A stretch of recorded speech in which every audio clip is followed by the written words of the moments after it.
Hello, welcome to another episode of the Great Work Launchpad. My name is Chris Nelson. My site is evolveconsciousness.org. And this is episode 32? Is it? 32. Shadow work 30. Fear or love 15. Excuses 4. Boy, that's a run-on train, but that's what it is. So we're continuing to talk about fear or love relating to excuses, what you embody. And we got Brendan in the house, sporting a toque. I got my hoodie. He's got a toque. Because it's getting cold in your area. Oh, dude, it's been dog shit cold. It's been like 40 degrees, which ain't, that cold to some people, but down here in the South, and yeah. Yeah, I guess for you guys, yeah. Well, we already got snow and below 0 Celsius anyways. So for Well, you, I hope we that's, don't get no snow, and if it stays around 40, I'm good with that, but I don't want below freezing because then you talking about pipes bursting and all the other crap, but hell. Yeah, it's in the 20s for you Fahrenheit people or something like that. I don't know what it is exactly. So we've been talking about the image I got generated by AI was an hourglass breaking and money burning, because we're talking about excuses we have related to fears about resources. So that's fears we have about not having enough money, or the hourglass representing time, not having enough time. So that's the one we're talking about at the beginning of this episode. So you don't have enough of whatever resource. Don't got the time, don't got the money, don't got the equipment, things that outside of you. I'm not talking about not having skills, like we talked about previously. So it's related to, I guess, the skills, because with the technology, that's what you're going to have skills in the particular technology. But it's more the technology of, you don't have it. You don't, my computer is not good enough. My mic isn't good enough. My camera's not good enough. I don't have a camera. I don't have a mic.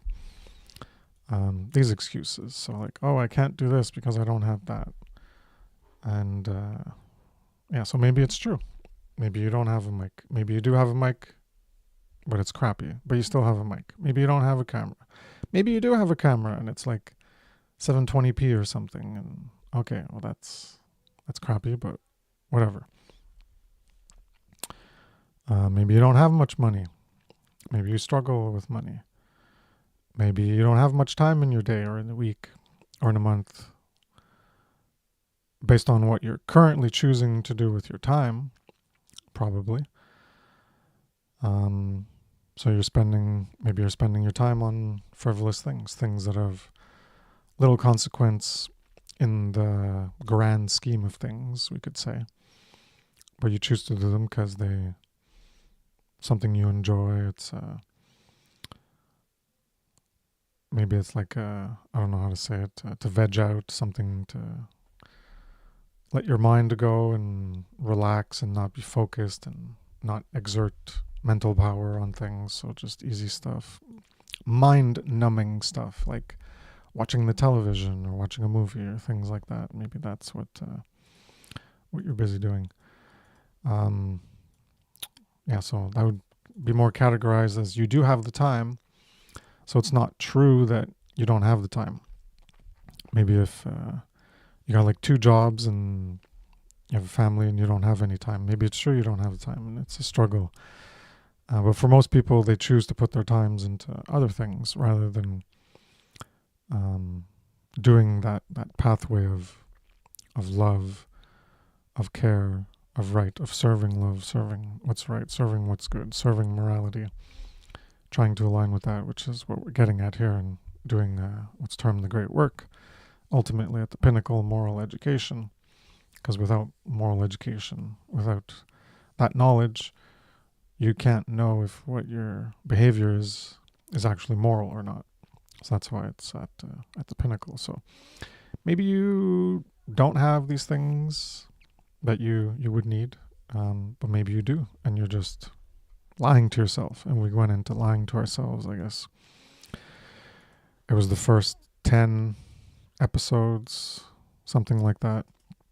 We went into some of the pathways of initiation. And yeah. Hey, how's it going?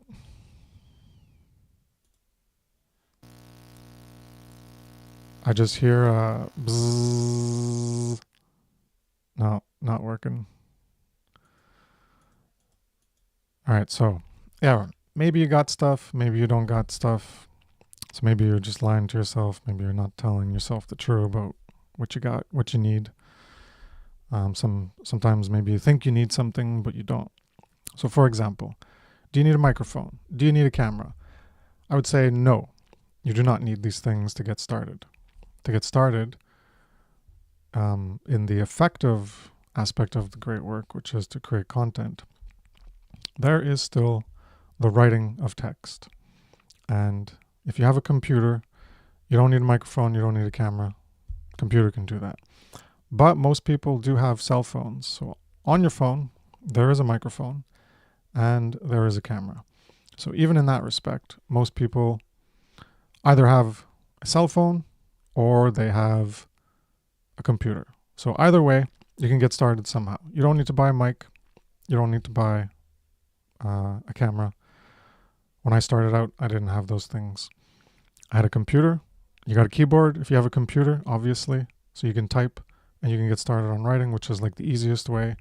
It's not time intensive. It doesn't have the pressure of in the moment of having to have your thoughts already formulated, already have the knowledge. You can take your time to write things and develop your message that way. So it's very, very good to start off with. I started off that way. It worked very well for me.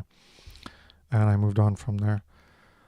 So yeah, these things that aren't necessities that you spend with your time, TVs, movies, maybe you go out every week and that takes up your money and your time. You want to go to a restaurant, so you're going to spend your money at a restaurant and you're going to spend your time at a restaurant. So those are things that's affecting two of these things that you're claiming that you don't have enough of, that you might be using as an excuse to not get started in some way. So you can make budget cuts. You can re-plan how you're going to spend your time and spend your money. And from there you can sacrifice your time, which we'll get into eventually. Sacrificing your time, sacrificing putting your money into one place, putting it into another, upgrade your computer if you need to, upgrade your microphone if you think that you need a better microphone to do audio, better camera, and yeah, let go of these frivolous pursuits, these things that more drain your time. Because, if you look back at your life, imagine you're 70 or 80 and you look back at your life and you're like, well, do you think that you will have valued the time you spent, all that time on, say, Facebook, doing I don't know what, looking at scrolls or arguing with people, or all that time you spent maybe working the rat race, grinding at the rat race, as we call it, for a job, or, you're more devoted at your job, or you spend all this time on movies or going to concerts or having a good life and enjoying yourself and pleasures. And not that there's anything wrong with partaking in that in life, but that's not, when we're enslaved, that shouldn't be the thing that you're going to focus on the most. And arguably, even if we weren't enslaved, that's probably something that you maybe shouldn't focus on the most. Maybe there's more worthwhile avenues to put your time and attention in the work that you, and the limited time you have in life to do things. You could do like a Star Trek-y, improving our collective condition, working for our betterment, making things better type of thing. Or you're thinking of beyond just your own gratification and how you can benefit yourself and others and propel humanity towards greater heights. And yeah, a lot of people put their time in escaping their enslavements. That's what the movies, the shows, everything they do is just the grind is a bitch. And then when you're not grinding at your job, well, then you just want to let go and you want to have fun and enjoy yourself. So a lot of these things are escapes from this grind of this way of life that we have that could be a different way. And yeah, so the way to escape our enslavement, the best way, is not all these aspects of trying to run away with it into something we'd prefer to do, but to actually end our enslavement. All right, you're back. Hey. Yeah, how's it going, brother? I think so. You guys hear me? Yeah. Okay, cool. Finally. I broke my Um, little mics. Chris, I hate to interrupt real quick, Yeah. but hell, I'm gonna drop. Chris, I got nothing but mad hell respect for you, but it would seem inauthentic if I continue to be on this show with these two. So Oh, I could go. just No, a it's straight okay. must, hell, I'll just go, bro. respect. But I'm just gonna drop. Whoa, wait.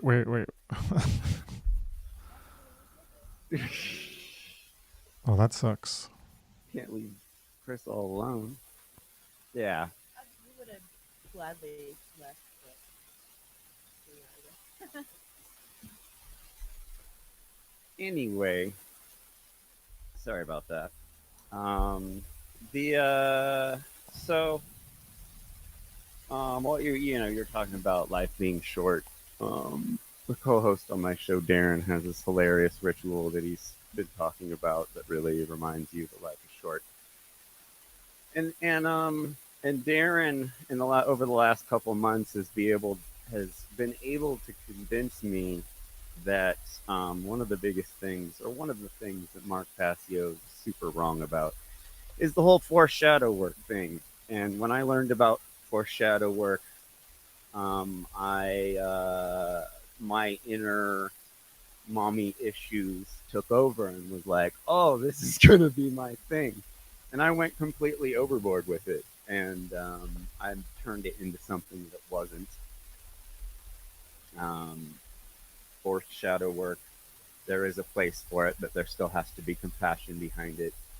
It still has to be balanced, and what I was doing was not balanced. And I don't know. Me and Jerry buried the hatchet. Jerry Cabazudo,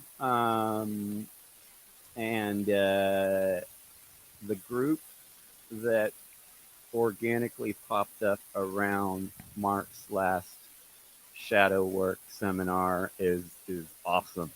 There are people there that are very serious about learning about shadow work, and I left the link for your show down there in that group, and I want to get you in on over there somehow, or anyone else who's super interested in doing shadow work. I also released tonight a 12-step, very easy, practical guide that really complements your whole series here, Chris. If anyone wants to check out, it's on my YouTube at Jeffrey Phillips. And we're starting a bi-monthly shadow work, non-live group shadow work group, basically. Every first and third Sunday, the group over there, we're going to be getting together and doing group shadow work therapy, kind of, and just trying to get a community going. I'm feeling like we went through a very chaotic phase in the community, which, if you follow M. Scott Peck at all, is a healthy stage to be in. And I feel like we have um, nothing but good things to look forward to in the future. and maybe coming back around to what Chris is back to what the topic was. Yeah. Life being short. Yeah. Have a certain amount of time to do great work here. I mean, I'm fucking 47 now. Like I'm like 90, and yeah, it's been a long time. We just did 70 episodes almost, and it was a lot of work. not to take over the podcast or anything, but yeah, that was it. I just wanna try and bring people together more, and obviously it's gonna take a little bit more work than just showing up on your podcast and saying some stuff. But if anybody wants to join that group over there, hit me up on Facebook. It's an awesome group. There's a lot of people in there, and there are some serious teachers in there, and there's lots of cool stuff going on. So I don't know, Chris, you could hit me up, and I'll give you the information if any of your friends or anyone who watches is interested. But it's a pretty cool group over there. What's the group called? I don't know. I forgot what it's called. Something Burning Freedom or something. Yeah. Go ahead. And that was it. All right. Well, yeah. I hope you do the last thing you said with trying to work more with people, maybe less. I don't know, less conflicting. That'd be good because you do shit on a lot of people. I learned it from Mark. I learned it from Mark. Well, if you don't mind, I'd like to. I have a lot of valuable discussions with Brandon, so I'm gonna ask you guys to leave, and hopefully he'll come back. I guess he's got a real issue with you guys. I know you guys can be. I guess I'll just say asses sometimes, and some people don't like it. I can tolerate. I can tolerate that more, but yeah. Sorry that everybody can't get along, but yeah, I guess like that last thing you said. If people got shit to say to you, then they don't want to do it here and they don't want to associate with you. So if you can smooth that out like you did with Jerry, that's great. Good to hear. Yeah, so less trash talk as Mark does it, and more trying to more get along with people, and then you don't have to create rifts and then reconcile later like you did with Jerry, and that'd be I guess better. People can believe in their aliens or whatever, and that's fine if they want to believe in those. So wish you a good night there. All right, so if I'm alone, then I'll be alone, and that's it. And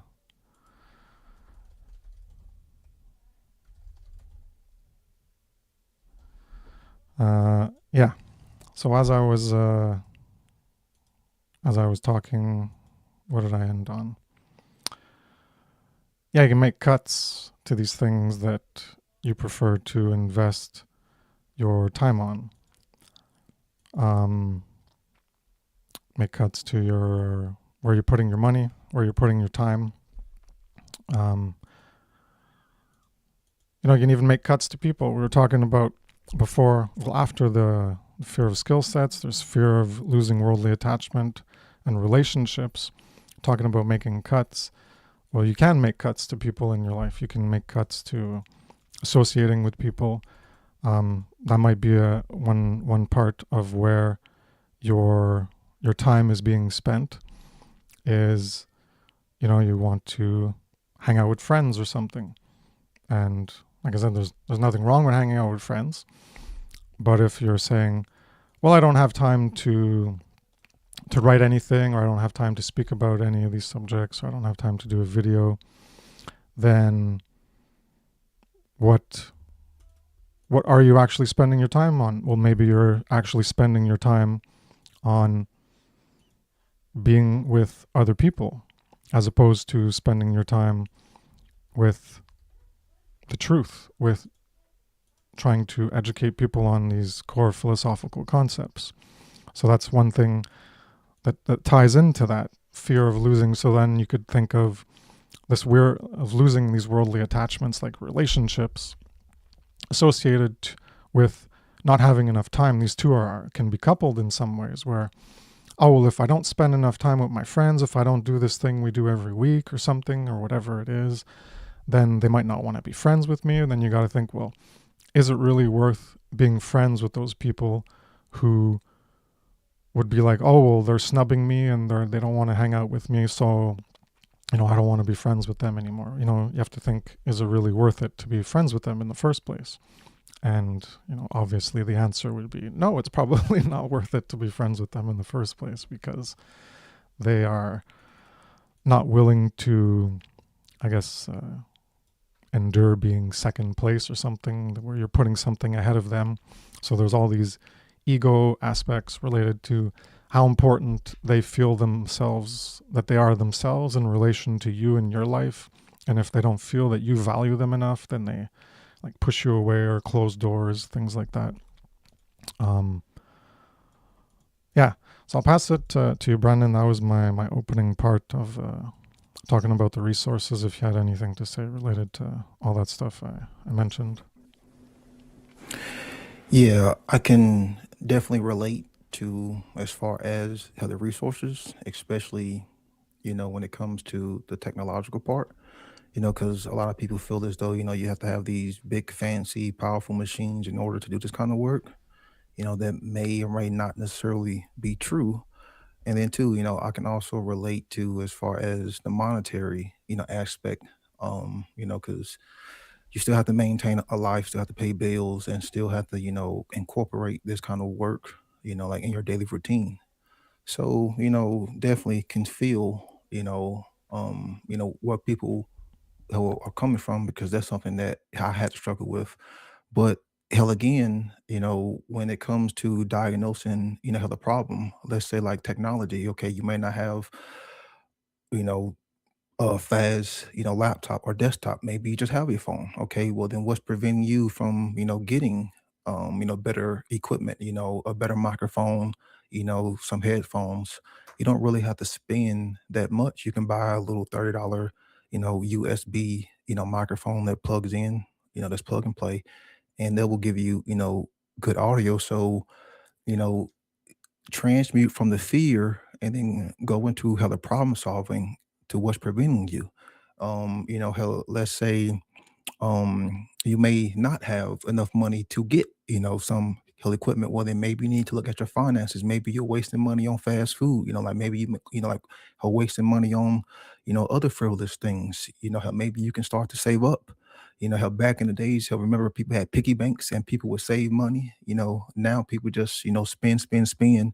And yeah, we are in the holiday season, so a lot of people are, spending, their money on loved ones. But hell again is what are you willing to sacrifice? What are you willing to give up in order to get, hell this technology, or, like what are you willing to give up to, to allow, like, you to save up some money so you can get you, a more modern, how device, with a powerful CPU, a powerful GPU, or, so you can get a MacBook, or whatever. What's preventing you? What's stopping you from making that sacrifice and going to those next few steps in order for you to get to where you say you want?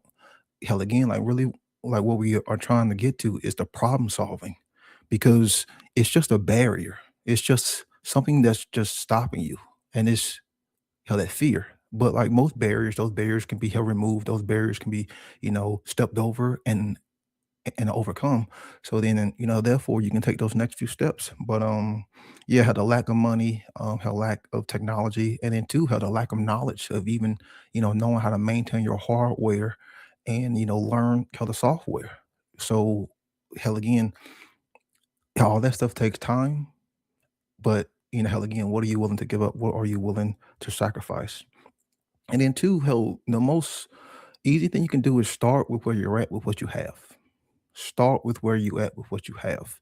If you have just a smartphone, okay, start with that. You don't even need a microphone, because you can, he'll just take, images, and he'll put them in a video editor, and just create like a little slideshow, like something simple. Start off something simple, because when you're starting off anything simple, you're going to keep it simple and basic. Then with more time, with more knowledge, with more care, then you can learn to get into those more, like complex, areas, like video editing or setting up your own podcast, or whatever. So yeah, um most importantly, learn the problem solving skills, because those problem solving skills are going to go a long way in helping you to overcome those barriers that is preventing you, from getting involved in, of course, the more education, which we need more teachers, doing.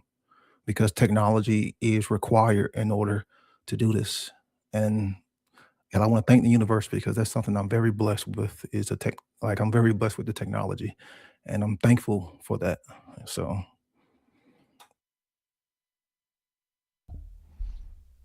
Yeah, I think I don't know. I think your setup is better than mine, or your connection. I think you have a better connection than mine, because when I look at like the delay between when I speak and my lips move, yours seems a bit less. So I don't know if it's my computer, but it only says I'm using like 4% of my CPU. So I don't know what it is, but yeah, yeah, like I I have can all the agree. latest technology. Yeah, like yeah, I have all the latest. Like I was probably one of the first people to get a Wi-Fi 7 router. Yeah, yeah. Like that's why I say I'm very blessed with technology. Something I I don't don't take even for know what granted. that is. Wi-Fi 7. Yeah, I don't use Wi-Fi. I'm all cable in my. I'm yeah, anti-Wi-Fi around here. yeah, yeah. I'm plugged in too, but I have the fastest, router. Yeah, you can get on the market. Yeah, Okay, for your own internal network. Gotcha. Gotcha. yeah, yeah. Even with the wired. So is it like 10 gigabit internally? Well, no, they don't offer that in my area. But if they, No, I but mean as like far in your as router network, is it like a yeah, 100 gigabit? hell, I get the full hell gigabit setup, and I don't think there's no reason to go over that for what I need to do. So, like, I'm not paying my provider to go anything over that because here you get more download than you do upload. Once they give you the same amount of upload bandwidth, then I may, hell go over that. But right now I get 1,200 download and 300 upload. So there's no point in me like upgrading that because I'm still going to get the same upload, bandwidth, which you need upload, for live streaming. So like I decided there ain't no point in me paying for extra download speed because I'm not downloading that much. I would rather have more upload speed. Yeah, but I was just thinking like you have the fastest router. So that was Yeah, just you were just getting the fastest for your inbound connection correct. or Yeah. your outbound to the ISP. I was Yeah. thinking like transfer between computer to computer, but you probably don't do much of that because I know I don't. Yeah, I was thinking about setting up a kind of like home service style because Lord knows hell I can do it, but I just haven't seen a reason to like to do it. I have all the technology to do it. It's just there needs to be a purpose for me to do it. Um, you know, hell, maybe when I've been doing this for a whole lot longer, then yeah. But right now, I've got it all down to like one powerful device, and that seems to have enough storage and enough speed. I have like 8 terabytes of storage on 128 gigabytes of RAM, so that's more than enough for what I need. So Good. Yeah, I have an old router. I don't know what it is, but it's good enough for me. I don't need to yeah, spend money on getting you another don't one. need to spend that much money. People Yeah. like the bare minimum is more than enough, and that's through personal experience. Yeah, so since we're talking about these resources and what you talked about, what we're talking about now, it's a good point because if you take How to Be the True Media, and I used to put a link in my in the first few episodes of the Great Work Launchpad, I had a link there. So this is one way you can gain the skills, like we talked about it 2 or 3 episodes ago. I forget, 3 or 4. Yeah, 2 episodes ago. It wasn't the last one. It was the one before that. And I think it went on for like talked about it in split in one and split in the other to continue. And How to Be the True Media, and maybe somewhere in Mark's podcasts, he's like, get this type of computer, get like, it's got to be this. You need to spend like $2,000-3,000. That's got to have like, I don't know. I don't remember if he specifies the RAM. You got to have a good video card, and no, you don't. That's one thing that I have to say that he's wrong about. Is you do not need to spend that much money to get started. That's very powerful machine, and it'll like future proof you for many years. But even right now, if you're in the US, you spend $1,000, you can get something very good. You can probably get what I have, and for less actually. It probably costs you like 600 or something on Oh yeah, I'm not considering the video card. Okay, $1,000 with the video card, but you don't need something super. You don't need the top of the line. Like people, like I never understood why Mark would say that people need like these super powerful machines, like spending $2,000 or $3,000, and you don't need to spend that much money. Obviously, it depends what you're doing, and like Brendan said, and like I say, start where you're at, and then you can build up. And if you don't even have a computer, you can go get a laptop or something that's not as expensive. Obviously, a desktop computer is a lot better. So those resources, the equipment, getting a desktop is a lot better. It'll be cheaper for what you get. And then you can upgrade it. It has more upgradability, if that's a word, where you can potentially upgrade the RAM or change the CPU for a more powerful one if you don't have to change the motherboard to change the socket. But yeah, I'd say $1,000 US, even $1,000 Canadian, you can get something pretty decent, and you'll be just fine. You can record video, you can encode it. If you do an hour video, maybe it'll take you an hour to encode it, or 2 hours or something. Big deal. You just have your computer on and it encodes. Like, it's not that much of a big deal. Or if you use the GPU, you don't need something super powerful. So these, you don't need to go overboard. You can keep it in like a conservative, reasonable setup that will get you the job done. You'll be able to record. You'll be able to encode the video if you're doing editing. You'll be able to do anything. You'll be able to run multiple programs. You'll have like 3 browsers, a video editor, and who knows what. And like, as long as you have, I'd say at least go for like 32 gigs of RAM, even though it's more expensive now. If you're going to be doing like a lot of stuff at once, then 32 I'd say is good. I've had 32 for a while. 16, I like use, I think, 16 when I'm just doing regular stuff on my computer and having things open. So yeah, you definitely want at least 32. 64 is like future proof if you do like, I don't know, like Brendan, and you do streaming and you do recording or something, or you do a lot of video editing. I think the RAM might help there. I think it eats up a good chunk of RAM. I'm not sure. I never looked at it, what it does. If you were editing 4K videos, yes, you will need RAM. If you were doing 1080p videos, you can do it on 32 gigs of RAM. Because when I had 64 gigabytes of RAM, I would top it out at about 54, editing 2-hour videos in 4K, which is kind of rare. Most people don't like edit 4K videos that are 2 hours, but 64 gigabytes of RAM was more than enough. Yeah. So don't worry about your hardware.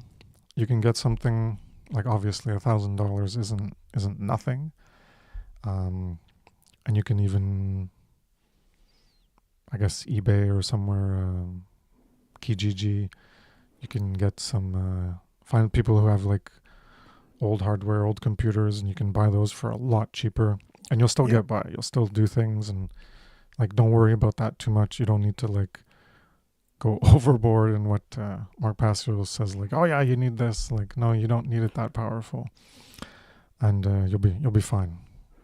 If I was to he'll recommend, you want a CPU that was created after 2022, and that's because it has better encoding than most CPUs that came before 2022, and that's with AMD, Apple, and Intel. So yeah, get a CPU. And don't be afraid to buy used. Don't be afraid to buy a used laptop or a used desktop. Just get a CPU from at least 2022, because you're going to have better encoding than you will with CPUs that came before that. Yeah, that's if you're doing video editing. And even then, even if you're doing video editing, maybe something after 2022 is more ideal. You can get something before. I have something from 2020, and it did fine when I did my whatever video editing I used to do. I think my morality presentation, I just patched 3 together. Yeah. And the other stuff I've done. the stuff I've done in my earlier work in 2017, 2014, 2015, 2016, that was all on, I don't even remember what processor that was, but yeah, it was older than 2020. Yeah. So yeah, you get by, just gotta wait. you get stuff done. You just got to wait. That's all. Time. Yep. What does it matter? You gotta wait longer for your video to render. Yeah. So You can still Yeah. go on your browser, do stuff, read stuff, and so it's not a problem. It just takes you longer. So if you want to maybe watch a video, well, your video might be laggy if you're watching a movie while it's encoding, and your encoding is going to take longer because it's got to process your video that you're watching too. So probably not recommended, but you can still do stuff. You can still get by. Come back tomorrow. Your encoding will be done. So yeah, don't worry about it too much. So you don't need to splurge. You can be very cheap, get things used, and you can get started. The tech equipment is not a valid excuse. And when you're using all the excuses, as we've talked about before, whether it's you don't have enough resources or you don't want to lose these attachments that you have, that might be very important for survival and having things in life, or you don't have skill sets, or that you don't have these personal skill characteristics within yourself. Like you're not smart enough, you're not good enough. What was the other ones? You're not motivated enough. Well, that can be currently how you are, or you could be lying to yourself. But yeah, you can become more motivated about doing the great work. You can become more motivated and more caring to put your will behind doing this type of thing, where you're going to try to bring knowledge to people that can help them actualize morality in their lives. So a lot of these excuses, these factors that relate to fear factors, as we're talking about this polarity of fear or love, which one is within you that is driving and propelling you forward in what you're doing in your day-to-day life, or weekly or monthly or yearly, the overall direction that you are a part of that causal dynamic to propel forward in the world towards more freedom, or towards the stagnation of the current level of enslavement or more enslavement. How are you fitting in to that grand equation? Because that's how it is, all of us together in this quantity. We're all part of that equation that sums up to make the whole. And that's how the law of freedom works. Well, all of these things that have you operating in the stagnation or the involutionary pathway, that fear pathway, these are usually ingrained in bad parenting, where you weren't raised to know that you can overcome things that you don't currently have. So whether that's equipment or money or time, or your attachments, fear of losing things, fear of losing your job, but you can change a job where it's more, you can find a different way to make money if you're afraid of losing your job. You can learn skills, learn how to do all these things that people do to put out the content. You can become a better reader, you can become a better speaker, you can become more motivated, you can learn about psychology and how to motivate yourself. So parents haven't raised their kids to know that all these things are possible. And so you have these limiting factors that limit you to where you are as opposed to where you can be. People say they can't do this or they can't do that, or when they try, they quit. And because it gets hard. That's the thing I see with my 5-year-old a lot is he tries, and because he doesn't get it right away, he gets all mad and frustrated, and then he doesn't want to do it anymore. And I gotta tell him, like, well, you remember riding the bike? You didn't get it first, and I kept showing you the technique so that you could understand it, and then you keep trying it, and then your body adapts to the way you physically interact with the mechanics of a bike, and you learn to balance. All these things need to be learned, and you got to keep reminding kids that even though you don't know how to do it now, if you practice, you'll become better at it. And if you just quit, well, then it's impossible for you to become better at it because you're not even trying to adapt to this new information, this new way of doing things. And the more you practice this new way of doing things, then the more you're going to become familiar with this new methodology, and it'll become more ingrained, it'll become more habitual, become more of that neuroplasticity. These new pathways will be made so that it's more second nature, as opposed to something where you have to willfully direct your attention and your mechanical processes or thinking processes towards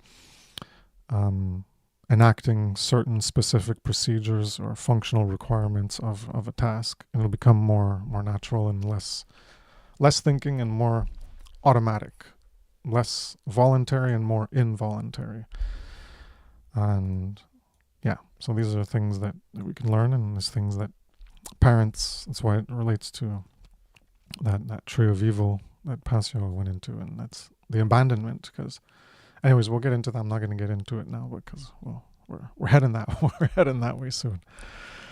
So not having the talent or the skill or the ability, and then you end it there, but you can learn talent, you can learn the skill, you can develop an ability. So the truth is, you can essentially learn anything. You can do anything if you practice learning it and getting better at it. You keep trying, and the failure that teaches you how to not do it, so that you learn to understand, don't do it this way, and try other ways that might be a way that actually works out.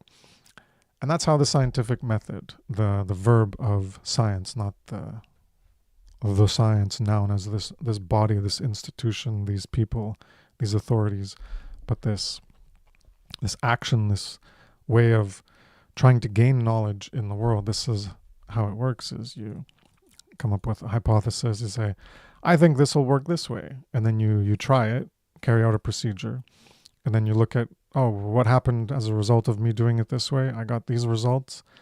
Does that align with what I thought would happen? Yes, great. I got the solution. I know how it works. I was right.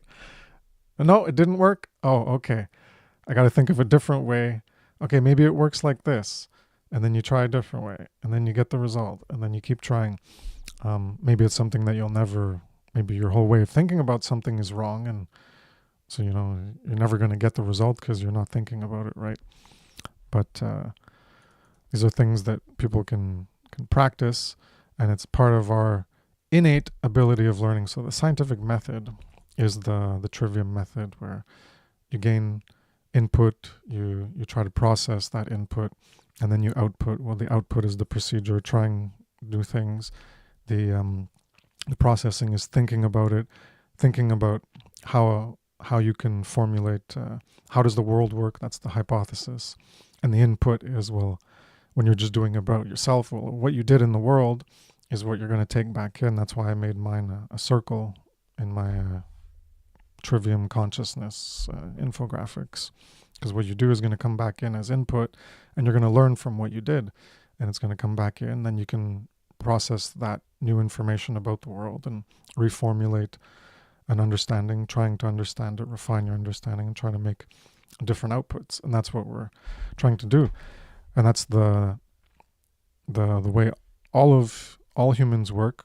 And that's one way that the great work can align with each of our individual, the aspect of each of us as an equation in the whole, is when we're doing this, we can learn how to do things better for ourselves and for others. And that's the ultimate point of this moral education, is this optimized survivability, where you can imagine that we are, like I mentioned Star Trek as like some ideal, like there's still issues with that. They're still in an authoritarian structure, like there's episodes and things where the authority goes bad because it's still an authority, and these people who get in place and they do bad things because they're people.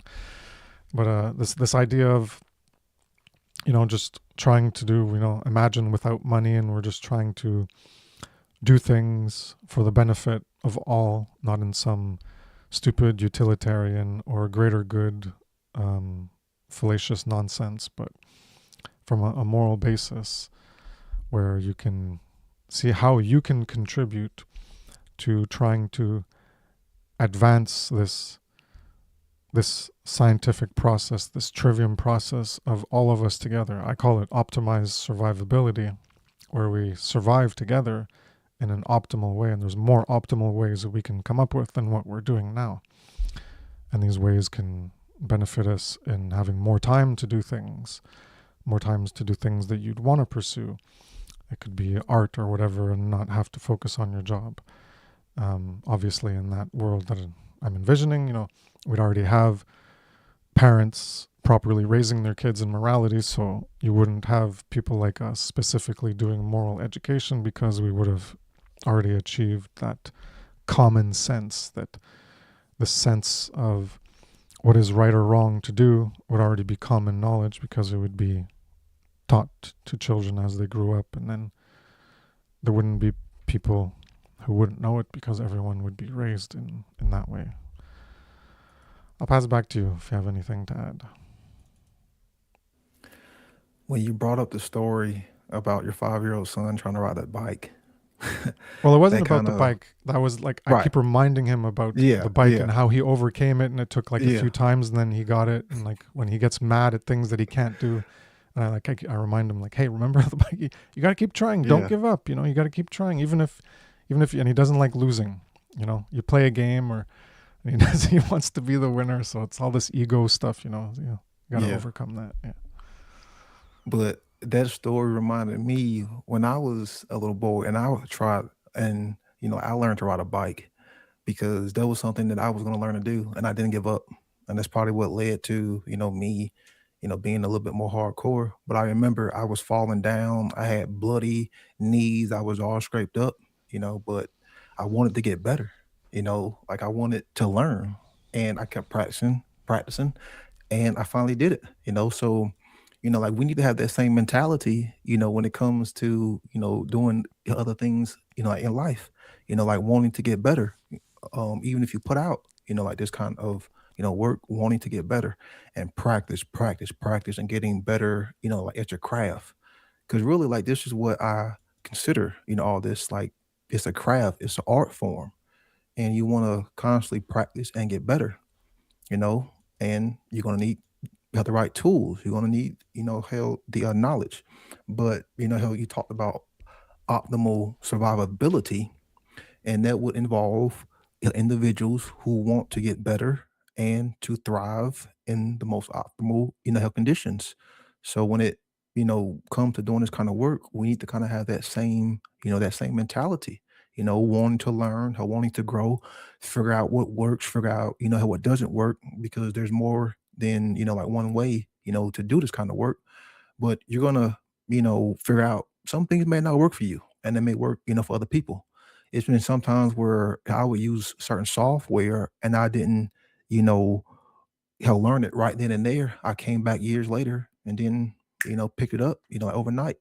So it's just, you know, keeping at it and not just giving up, saying, oh, because I have audio problems, hell, I'm done. Or because, because if you're using Windows, of course you're going to have, problems running Windows. There's always a freaking problem, but you may have something, like freaking in your device that's, preventing you from doing something at night. Well, are you just going to give up and say, oh, frick, I'm done? Or, hell, you may have something happen in your private life, I say you're just going to give up, because a lot of people start this work and they don't last long. You're just gonna throw your hands up and say, "Well, frick, I'm done." Hell, I did it for 2 weeks. Frick, I'm done. No, it's about the practice and wanting to get better. Practice and wanting to get better. Practice and wanting to get better. Get better at your craft, because it's just like in alchemy. Hell, the more you practice, you're just putting that pressure to create that gold. Take that lead, freaking the gold. So when you start, like doing this kind of work, it may not be the best, but when you practice and you want to get better and you want to grow, then it'll show freaking, your work of wanting to get better. And that's the mindset that you're going to need to have, just like, hell, any young child who wants to learn to ride a bike or learn to do anything, you got to have that level of discipline. You got to have that level of fortitude, and you have to want to keep going until you get to your goal and not just give up and give in. And sadly, that's the problem with, hell, help a lot of people if they just give up and say, well, because there's this blockage, frick, I'm done. Because I don't know technology, frick, I'm done. Or they never even get started, you know, and that's not good enough. And that's the reason why things aren't changing, that's the reason why we're all still enslaved. So Yeah, practice makes perfect. exactly. Yeah, that's rough. Your bike story, bleeding and shit. I don't think. Yeah. I don't Dude, think that's the way I did it. dude, that was I'm pretty rough. sure I wasn't like that. I think my dad helped me, and I guess it's the holding behind there until you learn to balance, and then you Oh, let go, nah. and then you're like, hey, you're doing it on your own, type of thing. Yeah, I don't think it was the bloody knees. It wasn't Now, like, I hardcore took like my that. bike in the front yard, and I'm like, I'm not going back to the house until I'm done. Yeah, you Yeah, wanted to get like, it. You wanted to yeah. learn. This task is going to get accomplished. That's good. A good type of stubbornness. To get something and learn it and do it. Yeah, and then get it done. Yeah, I had something else I wanted to say about what you said, but I don't remember. Yeah, I gotta write things down. Yeah, so I'll just move on. So these things that we're talking about here in this excuses, this is episode 4 on excuses. These things that motivate our behavior, these fears, it ties to, I guess, primordial or ancient. I'm not going to call it primordial. I think that's the wrong word. Ancient fears. Before we were humans, there were these fears of this ooze and okay, so human fears from ancient times that are like, I guess they're like archetypes. One could almost look at them as the darkness, because that's where the predators are. They come out at night. Various predators are not visible during the day. They come out at night, because they have superior vision at night, and they can pick off the prey, which has inferior vision. It's not to say that there aren't predators in the day, but that's also why in our societies we have lampposts at night, and we don't have just, okay, it's convenient to be able to walk and see where you're going, but there's also this aspect of seeing where people are. And there's this new show called Pluribus, and it deals with like a unified mind aspect of humanity. It's a weird show. But they turn off all the lights everywhere. And the woman's like, hey, why? And she doesn't like what they're doing. They didn't work on her for genetics for some reason. We don't know why, but she wasn't absorbed, and there's like 10 people on the planet that weren't absorbed into the hive mind oneness euphoria. So they're not evil, because they're all in this oneness euphoria bullshit. There's no individuality. It's all a collective. And so they turn off all the lights, and she's freaking out. And they're like, oh yeah, we turned off all the lights because, well, we're all one now, so there's no more crime, so we don't need lights. I just wanted to mention that because this is one of the uses of lights is so that you can see in the dark, so that if there are predators, you can see them coming at you. Because most people don't be like, I'm going to go for a picnic at night, and I'm going to, it's 11 o'clock at night, I'm going to go for a picnic. No, most people go out in the day when there's the sunlight, because that's the normal way things are, is that you get up when there's sunlight, you go to bed when the sun sets. That's kind of, the way that a lot of species operate, and we're one of those species where we're not, or whatever the opposite of nocturnal is, I don't know what it is, but we're not nocturnal animals, so we come out in the day, and at night, there's lights there so we can see some stuff, but they're not there for like doing the things, I would argue, because you're not going to be doing those things at night. Those are things that you do during the day. So they're more there to like, I think it's more for like being aware there's things, and for safety, I guess in cities or towns, if there happens to be someone, you're not going to hit them with your car or something. But in cities, I guess there's more of a nightlife, and there's more criminal activity, so the lights do serve a purpose in that. So all these things are related to our security and our survival and not being violated by predators. And that's what we desire, is this protection, this safety and security. And that's why we give our power over to, say, a person in ancient times, or to a group of people like it is now, to do that protecting and that safety, to provide that protection and provide that safety for us, instead of us as individuals taking on that responsibility. And there's this lack of courage to act in spite of fear. So that relates to what we're talking. We're not talking about directly being accosted or at knife point or gun point, and the courage to act, and not taking on the responsibility for our own defense. But it relates to these primal, I guess that was more the word I was, not primordial, but primal fears and ancient fears that are ingrained in our psychology. Well, these other fears aren't the same. They're not as primal, but they still have the same similar mechanisms, because you have to, in spite of this fear you have, you can overcome it. So, these fears of not having enough time, it's not like all these fears that we're talking about, these excuses that we have, they're not necessarily fears of that your life's in danger, but it's this terminology we have with fear, fear of being broke, fear of not having friends. I'm afraid that I won't be liked, or I'm afraid of this. It's not that you're like in fear, in fight or flight or freeze mechanism. That's those more primal aspects that get triggered in us. This base level of psychology, this base survival level of psychology.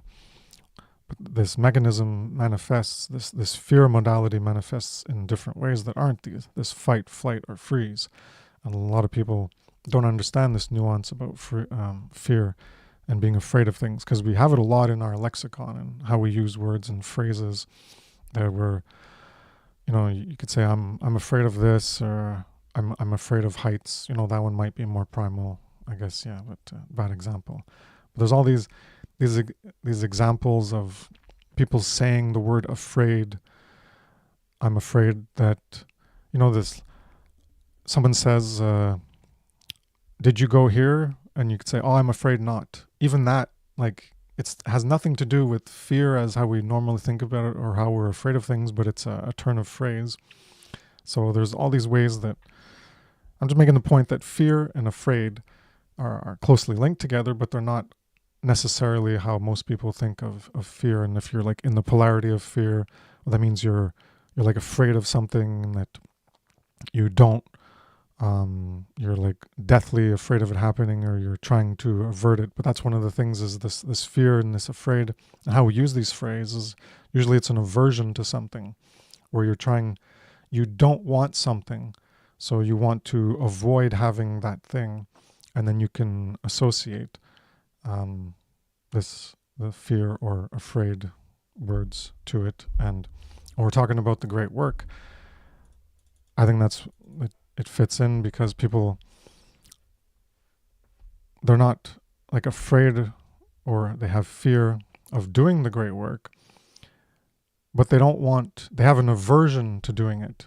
So it ties into this aspect of fear and afraid, not in the typical sense, but they're avoiding doing it. They have an aversion of doing it. They don't want to do it because of what it demands, the responsibility that it places upon your shoulder, and having to put, all these things involve time usually, where you're going to have to develop a skill set, or develop yourself, your personal characteristics, or, the resources. You're going to have to put time into saving up money or something, or put time from here and put it over there, or, I guess taking money. Well, people use the phrase time is money, well, because that's how you get your money, is by you take your time and you put it in here, and you do stuff, and then you get money in return in exchange for it. But yeah, I guess I wanted to wrap that up with this whole aspect of, I guess, more bringing less less ambiguity. There's still nuance, but more clarity at the same time of how this aspect of doing the great work, people have an aversion to it, and it's related to this aspect of fear because of that aversion of something you don't want to do. Pass it back to you, Brandon, to close it up. That's when you just gotta let all the bullshit go and just say fuck it. Just say fuck it. Say I'm still gonna do this work. And yes, I mean, Lord knows I've lost friends and family and time and a career. Trying to do this kind of work, but hell, that's a sacrifice. It is what it is. It's unfortunate, but I'm not the only one. We've all lost. But what's worth more? Those things are freedom, truth. Well, yeah.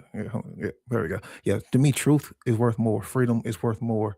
Being a good moral individual with integrity is worth more than how those relationships, then how that career, and how whatever has been sacrificed. Because that's what I want to be. Is I want to be a more moral, individual, and continue to spread this message. And that was the path that I chose. But yeah, I can relate to people wanting to get involved, but how they have a aversion to all of the consequences and repercussions that come along with it. Because I always tell people, yes, like weigh out those consequences and like actually think about it. Like just don't dive into this stuff blindly. Like one thing my parents were always telling me is, it's like, don't just think about one or two consequences. Try to think about all the consequences. Of course, we know that's not possible, but like just kind of broaden your scope to the means of consequence. So like yeah, like think of all the things that of course, can be gained if you like do this line of work. Yes, there will be more teachers. Hell involved. Hopefully, you know, there's a higher potentiality of someone hearing this message, but sadly there's a lot more that can be lost, unfortunately, when it comes to societal standards, when it comes to this kind of work. But in the long haul, hopefully there's more to be gained, because there's a lot you can learn about yourself. You can learn about this technology, and two, you're creating something, because that's really what it comes down to is like, what are you creating? Like, what are you doing with the hands? What are you doing with the art you have been gifted with?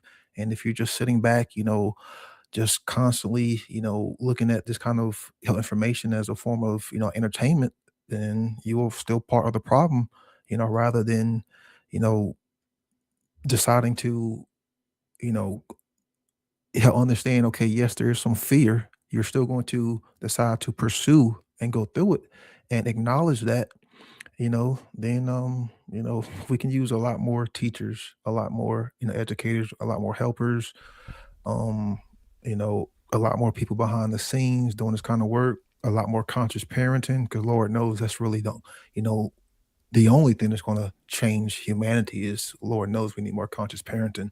We need billions upon billions more, conscious parenting, So if that's the role, hell, you want to fulfill, then the only thing that's holding you back is you yourself. You yourself. You are your own biggest enemy. You are your own worst critic. Because I know I was. Yeah. That's one of the sayings I think I came up with. I don't know if I read it somewhere else, but you are your own worst enemy. You judge, insult, and defend yourself by your own actions. And there's multiple ways to understand that. Yep. Damn, I had something else I wanted to say too, but damn, that last thing you said made me think of that, and now I forget. Yeah. Oh well, it's gone. Yeah, I guess we'll end it there. Damn. And I was something I like really wanted to talk about. Yeah, I gotta write these things down because those memories, man, they just. Dude, I keep my pen and paper here now, especially with you, because you make so many great points, and I don't want to forget it. So I'm like, man, I'll just write it down. Yeah. Yeah, I gotta get into the habit of that. I'm like, nah, I'm gonna remember it. is the thing I'm thinking of right now, and then like, oh, I'm gonna think of something else, and that thing's gone. Cool. Yeah. So, thanks everyone for being here. Thanks, Brendan, for showing up. And next week we're gonna talk about the pros that blow the excuses, the love-based pathway that we can choose to embody that will blow away these excuses of not doing the great work, not getting started, and how people can really envision the benefits as opposed to just looking at the negatives, the cost of doing it, what you might lose, what you're afraid of, looking at the positive side of what can happen as a result and what you ultimately want deep down that can override what you don't want, right? You don't want this, you don't want that, you don't want to do the great work, you don't want to spend your time, you don't want to sacrifice these things, but maybe there's something else that you don't want, like enslavement, that can motivate you and drive you more towards overcoming these fears. So in spite of them, you do stuff in spite of them because you have something more powerful driving you, which is that towards that polarity of love is what's driving you. Hence, what we're talking about is fear or love as your motivations for behavior. So, see you next Wednesday. I guess that's the 10th. Should be back. Have a good